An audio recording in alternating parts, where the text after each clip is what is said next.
وإذ قال إبراهيم رب أرني كيف تحيي الموتى قال أولم تؤمن قال بلى ولكن ليطمئن قلبي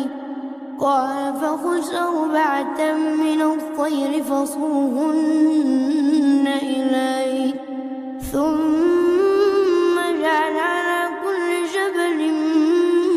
منهن جزءا ثم ادعهن يأتينك سعيا واعلم أن الله عزيز حكيم.